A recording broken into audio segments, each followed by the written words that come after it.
সহ চলে এসেছি আবার একটা নতুন ফুড ব্লগ নিয়ে। আর আজকে থেকে শুরু করছি আমি একটা নতুন সিরিজ, যেটা হচ্ছে exploring all Bengali hotels in Bangalore. শুরুটা করব হচ্ছে কলকাতার মোস্ট ফেমাস একটা বাঙালি হোটেল দিয়ে, যেটা আছে ব্যাঙ্গালোরে, যার নাম হচ্ছে ও ক্যালকাটা। ও ক্যালকাটাতে কেউ না কেউ তো তোমরা অলরেডি খেয়েছো। ব্যাঙ্গালোরের আউটলেটটা কেমন সেটা আজকে তোমাদের দেখাবো। তো চলো, আজকে উইকডেজ ভিড়টা মনে হয় তুলনামূলকভাবে কম হবে উইকেন্ডের থেকে, তাও সেফ সাইডে থাকার জন্য আমরা টেবিলটা বুক করে নিয়েছি। উই আর অলওয়েজ লেট, ঠিক আছে, মানে 1:30টার সময় টেবিল বুক করা আছে, আমরা বেরোচ্ছি হচ্ছে এখন 1:10 বাজে। তো দেখা যাক, চলো কতক্ষণে পৌঁছোই আমরা। তো গিয়ে তোমাদের সাথে দেখা হচ্ছে। ও ক্যালকাটাটা আছে হচ্ছে ব্যাঙ্গালোর চার্চ স্ট্রিটে, যেটা আমাদের বাড়ি থেকে 14 কিলোমিটার দূরত্ব। 15 মিনিটস মতো টাইম লাগে পৌঁছাতে। তার সাথে রাস্তায় প্রচণ্ড ট্রাফিক থাকার জন্য আরও বেশ খানিকটা দেরি হয়ে গেছিলো আমাদের। আর ওখানে যারা 4 হুইলার গাড়ি নিয়ে যাবে, ভ্যালিড পার্কিংয়ের সুবিধা রয়েছে। তো আমরা পৌঁছে গেছি, চলো তোমাদের একবার ঘুরে দেখাই পুরো রেস্টুরেন্টটা।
প্রথমেই খাবার অর্ডার করার আগে ওরা একটা কিউকাম্বার রায়তার কাবুলি চানা মশালা দিয়ে গেছিলো। আর আমরা প্রথমে অর্ডার করেছিলাম হচ্ছে গন্ধরাজ লেবুর শরবত। এটা খেতে না খুবই ভালো লেগেছে আমার। আর স্টার্টারে নিয়েছিলাম ভেটকি মাছের ফ্রাই, তার সাথে ছিল কাসুন্দি। আর এর সাথে স্যালাডে যদি শুধু অনিয়ন চাও তাহলে সেটা ফ্রি অফ কস্ট পাওয়া যাবে। আর যদি গ্রিন স্যালাড চাও, যার মধ্যে গাজর থাকবে, টমেটো থাকবে, অনিয়ন থাকবে, তো সেটার দাম দিতে হবে। তো আমরা শুধু অনিয়নই নিয়েছিলাম। আর ভেটকি মাছের ফ্রাইটা একদম গরম গরম, তার সাথে তার টেস্ট আর মাছের কোয়ালিটিটা খুবই ভালো ছিল। আমার এই খাবারটা সব থেকে বেশি ভালো লেগেছে বাকি খাবারগুলোর তুলনায়। প্রথমে ভেটকি ফ্রাইটা কেমন খেলে? ভালো, প্রপার ভেটকি ছিল, তো বলেই দিয়েছিল একটা ভেটকি আছে, একটা বাসা আছে। আমরা ভেটকিটাই নিয়েছিলাম, যেটার প্রাইসটা একটু বললে হাই হবে, বাট খেতে দুর্দান্ত ছিল, একদম গরম গরম, দারুণ লাগছিল খেতে। এরপরে আমরা অর্ডার করেছিলাম হচ্ছে লুচি। 1 প্লেট লুচিতে ছিল 4টে পিস, একদম গরম গরম ফুলকো ফুলকো লুচি দিয়ে গেছিলো। আর এটার সাথে খাওয়ার জন্য নিয়েছিলাম হচ্ছে আলুর দম, আর তার সাথে হচ্ছে কষা মাংস। কষা মাংসটা খাসির মাংস ছিল। তো লুচিটার সাথে আলুর দমটা আমার খেতে খুব একটা খারাপ লাগেনি। আলুর দমটা ছিল বেবি পটেটো দিয়ে বানানো, অনেক একটুখানি মশলাদার ছিল, তবে একটুখানি ঝাল বেশি হলে ভালো লাগতো। আমার একটুখানি মিষ্টি মিষ্টি ধাঁচে লেগেছে, তবে এর সাথে আমার কষা মাংসটা বেশি ভালো লাগছিল খেতে।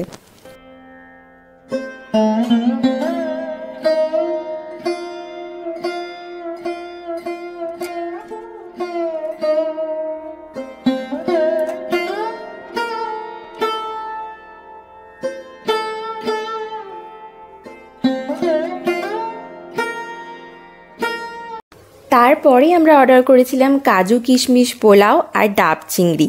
খাসির মাংসের সাথে না সব সময় বাসন্তী পোলাও আর না হয় সাদা ভাত, এই দুটোই বেশি ভালো মানায়। কিন্তু ওদের মেনুতে আমি বাসন্তী পোলাও খুঁজে না পাওয়াতে এই কাজু কিশমিশ পোলাওটা ট্রাই করার জন্য অর্ডার দিলাম। সাদা ভাত তো সব সময় খেয়ে থাকি, তাই ভাবলাম একটুখানি অন্যরকম কিছু ট্রাই করা যাক। পোলাওটা নিজে নিঃসন্দেহে খুবই ভালো খেতে, কিন্তু বাকি খাবারগুলোর সাথে না একদমই মানাচ্ছিল না। আর চিংড়ি মাছ হচ্ছে আমার একটা ভীষণই পছন্দের খাবার, তাই এক্সপেকটেশনটা ভীষণই হাই ছিল। তবে আমার খাবারটা না বড্ড বেশি মিষ্টি লেগেছে। আর খাসির মাংসটা রান্নাটা ভালোই ছিল, মাংসের কোয়ালিটিটাও ভালো ছিল, বেশ নরম ছিল, বাট এটাও না একটুখানি আরও বেশি একটু ঝাল ঝাল হলে ভালো লাগতো।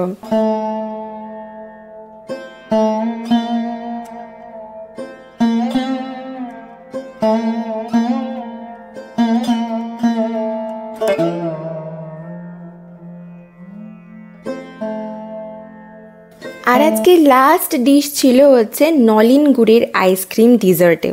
তো এটা খেতে আমার বেশি ভালোই লেগেছে, একটুখানি ছানা ছানা মতো লাগছিল খেতে, টেস্টটা বেশ ভালোই ছিল। তো চলো এবার তোমাদেরকে বিলটা দেখিয়ে দিই। সব কিছু খাবার দাবার নিয়ে বিলটা বেশ ভালোই একটুখানি মাপের হয়েছিল, একটু এক্সপেন্সিভই ছিল খাবার দাবারগুলো, তবে কোয়ালিটি অনুযায়ী আমি বলবো ভেটকি মাছের ফ্রাইটার দামটা একদমই ঠিকঠাক নিয়েছে। তোমরা যদি এখানে কেউ বুফে খেতে চাও তাহলে স্যাটারডে সানডে করে এখানে বুফের সিস্টেম আছে। তো ভাই ওভারঅল এক্সপিরিয়েন্সটা বলো কেমন? ভালো ভালো ওভারঅল এক্সপিরিয়েন্স। খাবারটা কিছু ভালো কিছু খারাপ, কলকাতার মতো তো হয় না, বাট যতটা কাছে পাওয়া যায় কলকাতার মতো কিছু একটা আমার জিনিস কেমন লেগেছে, মানে প্রত্যেকটা খাবারই একটুখানি মিষ্টি মিষ্টি ভাব ছিল। মাটনটাও যেন মিষ্টি মিষ্টি, আলুর দমটাও যেন মিষ্টি মিষ্টি, আর ডাব চিংড়িটা তো একটু মিষ্টি বেশি ছিলই। তো ওভারঅল এক্সপিরিয়েন্স ঠিকঠাক অ্যান্ড অবভিয়াসলি কস্টলি।